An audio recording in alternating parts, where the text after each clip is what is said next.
Hey guys, it's Danny. Today we are going to talk about a subject related to the maintenance that our orchid hobby implies, and this is how much electricity do our light fixtures actually consume. And this topic was inspired by a comment that I got recently. A viewer tried to correct me by saying that the bulbs that I presented last week don't consume 9 watts per hour, as I said, but just 9 watts, which actually is incorrect. How awesome would it be if our light fixtures only consumed 9 watts once and that's it? Well, we wouldn't have electricity bills, would we? But sadly, no. The value expressed on the light fixtures usually means the quantity of electricity consumed within an hour. MPS, yes, I do have a new background, or actually a new wallpaper, but we'll talk about this in a different video. There is a purpose for that, which I will get to in a different video.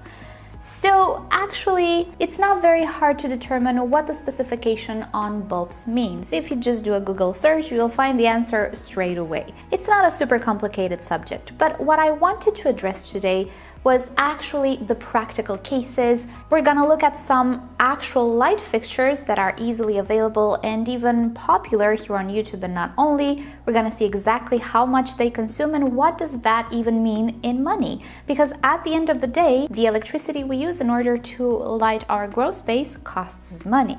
And depending on how much power these devices consume, we're gonna pay more or less. How much exactly? Well, that's what we shall try to find out today. And yes, I know that many of you already know how to calculate your electricity. If you've ever got an electricity bill, you probably know the inside out of that. So if this topic doesn't interest you, I totally get it. I understand. We'll see each other next time. But if you're a little unsure on what these fixtures actually imply for you practically, then, well, we shall address all that today. First of all, though, let us actually start with the theory. Now, first of all, yes, you'll have additional articles down below in the description, as always, so you can research it yourself. Let's start with the watt. The watt is an international measuring unit for electricity. We'll not go too much into the details, but practically what this means for you is that all appliances that use electricity have an operating power expressed in watts. And here I have an example. These are some Philips bulbs. And if we take a look on the details, we can see that what I have here are 14-watt bulbs. What does this mean, though? Well, it refers to the quantity of electricity these bulbs consume within an hour. I know it doesn't say it here, it doesn't say 14 watts per hour, but it is implied. The companies expect of us to actually know that this is the consumption within a determined period of time, which internationally it is accepted as 1 hour. So I'm guessing this is where the confusion of my viewer was, because on the socket you see 14 watts and not 14 watts per hour. But once you do your research, you will understand that everything, all of the appliances that you have and that consume electricity, do not consume it once and then they're done. No, they consume it continuously as long as they are in use. Now, different appliances will have different power consumptions. Typically, the more elaborate the appliance, the more power it will need to run. So I showed you that my bulbs consume 14 watts per hour. Bless you, dear Joey. But let's think about a vacuum or an air conditioning unit or a TV or a fridge.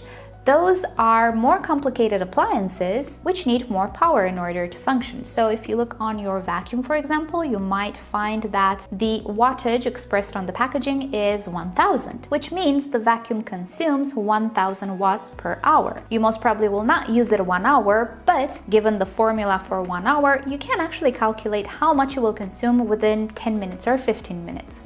And so on. All of these appliances will have a specific power consumption mentioned on their packaging. Now, because in our homes we have various appliances all working together and practically accumulating that power within a period of time, referring to the electricity they consumed in watts can be a little cumbersome, because at some point we're going to talk about thousands and thousands of watts. So what we decided to do in our attempt to simplify things was to introduce the kilowatt. It represents 1000 watts. So if you will pull out your electricity bills right now, you will see that your consumption is expressed in kilowatts rather than watts. Now I'll go ahead and assume that this is valid for all regions of the globe. Maybe I'm wrong, but in order to calculate how much money you owe the electricity company, we've decided to put a price on the kilowatt hour. Again, because we're working with a certain amount of power used within 1 hour. And this price can vary a lot from territory to territory, from season to season. It depends on the providers of electricity and other things that I might not know about, but it's the way in which we calculate how much money we need to pay for the electricity we consumed, by setting a price for 1 kilowatt hour or 1000 watts within an hour. So now let's take some hypothetical situations. Let's say that in my grow space I have 10 bulbs, each consuming 9 watts, let's say, since I just reviewed the Gemma watts, which were 9 bulbs. Let's try to calculate how much watts they consume in a day and in a month, and inevitably how much that will cost us. I will first tell you the logic, but then I will share with you a calculator down below in which you only need to introduce the data and it will calculate it for you. But it is actually important to know the logic behind it as well. I sound like my math teacher. Alright, so here I have my 9-watt bulb. It consumes 9 watts in an hour. But as I was saying, I have 10 of these bulbs. So doing a little bit of math, it turns out that I'm actually consuming 90 watts per hour since I have 10 of these bulbs. Now, how many hours a day do we actually keep our lights on?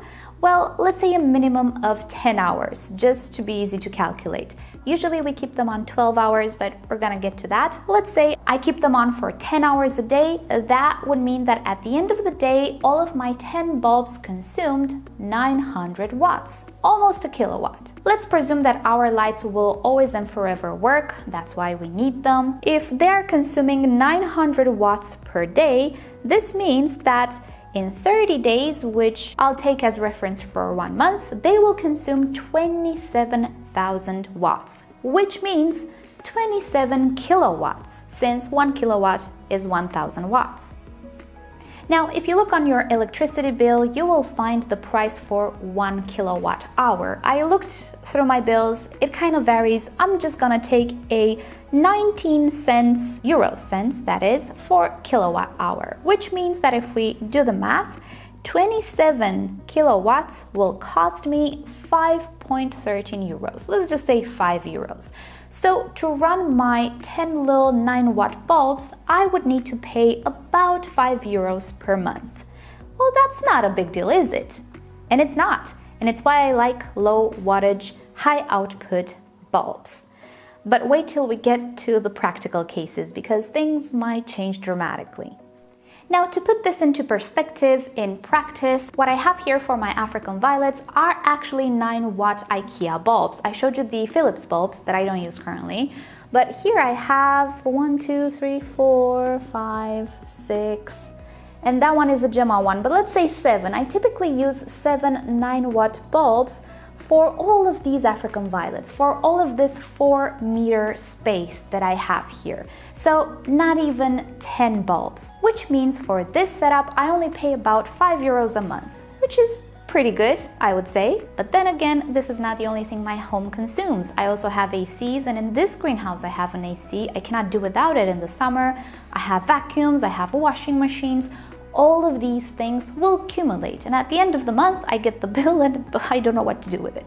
I'm kidding. It's actually not very tiny, and especially because of the AC in this greenhouse. But it's okay. But now let us imagine a different scenario in which in my greenhouse I don't have these 9-watt bulbs and I have, let's say, more typical greenhouse or plant fixtures.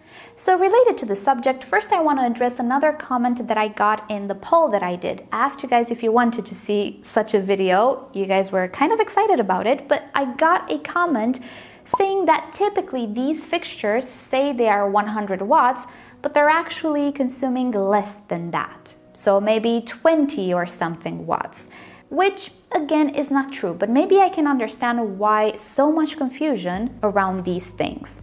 So here's what happened, and this started pretty much ever since we started to use LEDs.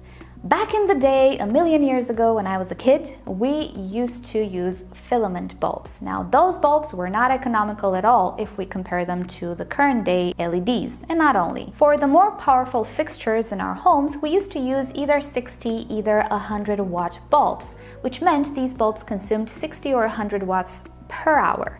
And they gave a certain amount of light, which typically was not enough, and we needed to use multiple of them.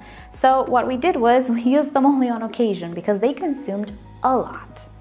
When the LED bulbs hit the market, the companies were faced with a bit of a dilemma because the consumer was like, 9 watts? Oh heck no, this is so dim I cannot even read a book. No thank you. Because obviously we were used to 60 watts, which wasn't very bright, or 100 watts. 9 watts were typically the tiniest of tiny bulbs. Maybe Christmas lights were 9 watt per bulb. So what the companies started to do was say, hey, you know what, buy this 20 watt bulb or whatever, because it makes the same light as an 100 watt bulb. So on their packaging, I think they still do, I see not so much as in the old days, but what they used to do was, let's say 9 watt equals 100 watts. Just to let you know that the brightness of this bulb was very, very similar to an 100 watt bulb, but the consumption was much, much, much lower. And indeed, consumption of LED bulbs is massively smaller than the traditional filament bulbs. I'm not gonna go into other types of bulbs, such as the fluorescent bulbs and all of those things, which were still more economical than filament bulbs, but not so economical as LEDs. So that's why the confusion with 9 watts equals 100 watts or whatever. Manufacturers are obligated to tell you the truth about the power consumption. Packaging and stuff, that's marketing, that's something else. But when you look at the specs, like this, do we see here energy 9 watts? Even though the packaging might say that it's equivalent to 100 watts, companies are not allowed to say energy 100 watts here, even though on the packaging they can say equals whatever 1000 watts if they want to. They're obligated to put here the actual consumption. Now, just as a small disclaimer, that little story I said about the consumer putting the bulb back, I don't know if that happened. I just said it for comedic relief. I don't know if companies actually started from the beginning with those claims just to inform the public, but bottom line is that's all it was. A sort of informative statement, part marketing thing. Bottom line is that LEDs are very, very bright for the amount of power they actually consume, and they're very, very economical.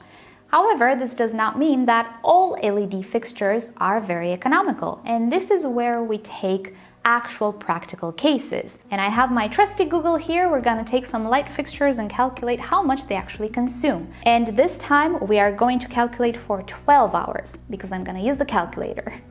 So my study case will be on Mars Hydro. This is a company that contacted me before. I turned them down because they didn't actually have lower wattage bulbs for me to work with. All they had was pretty high wattage stuff, which I just don't like. But I'm sure many of you already know this brand because many YouTubers actually use it. It's a very good brand. I have no doubt that their light fixtures are great, but what I'm interested in is their consumption. So I looked up their products to get their specs, and here's what I found. They have quite a few fixtures with different power requirements. First of all, let's take the smallest one that I found. They have a fixture which consumes 100 watts. So let's assume we're gonna use this fixture for 12 hours a day.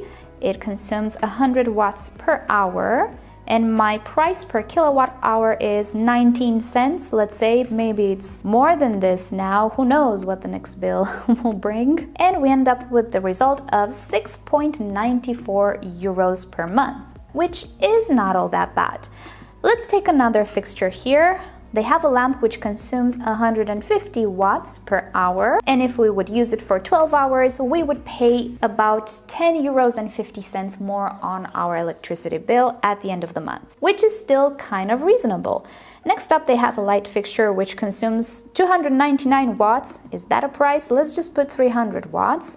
And this fixture will cost us around 21 euros more per month.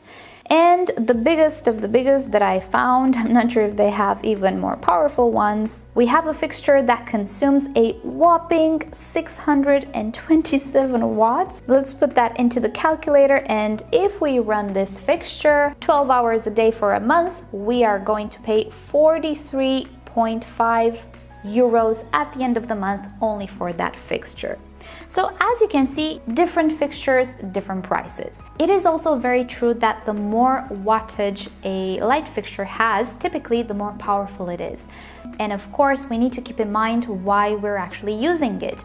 If we are using it for production, if we grow edible or smokable plants, then yes, maybe the investment and its maintenance makes sense if it's something that will help us in our business. There is another problem with these fixtures. The space under it is limited.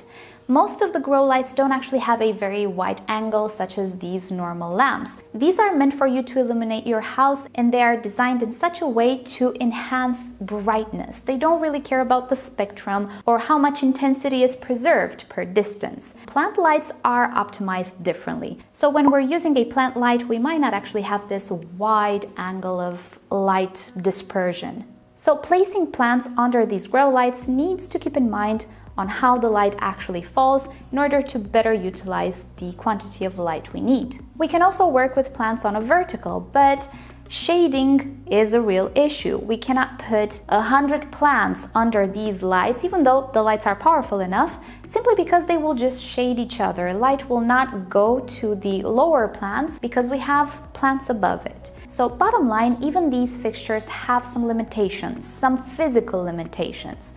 So let's imagine that I would like to illuminate all of this shelf with some of those fixtures. How many fixtures would I actually need for all of this 4 meters here?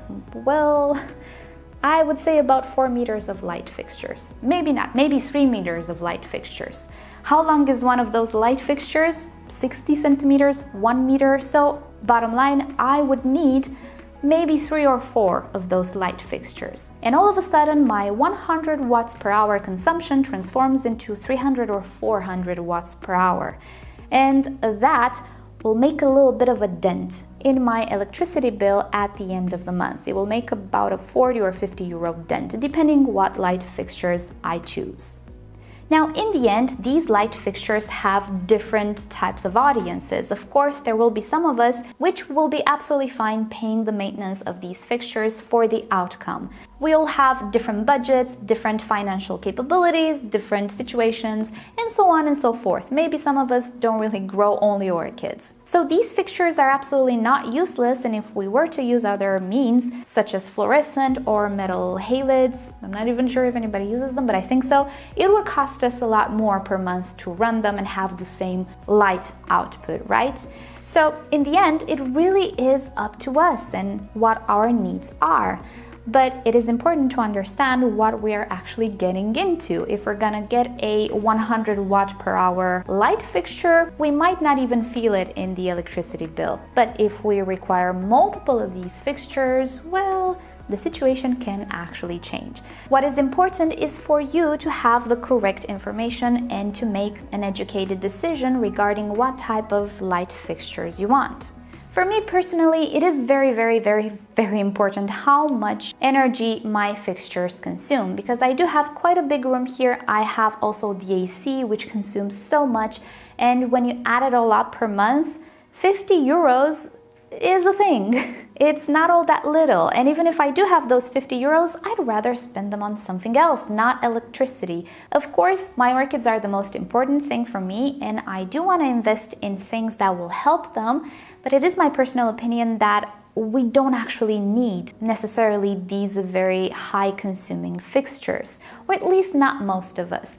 And because my channel, I believe, targets or is more appealing to beginners, to home growers, I'm kind of a home grower myself. I call this room a greenhouse, but it's not. I want to remain in this area of very accessible lighting, let's say, options. Not only from the point of view of their price point, because these fixtures are also expensive, you guys, but also from the point of view of maintenance, which is something we might not always think about. We might get excited to get a 300 watt fixture, which will brighten up an entire corner of our home, but then when the electricity bill comes, it's like, oh, hold up.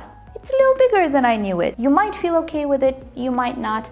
It's not for me to decide, it's for you to decide. Everything has a purpose.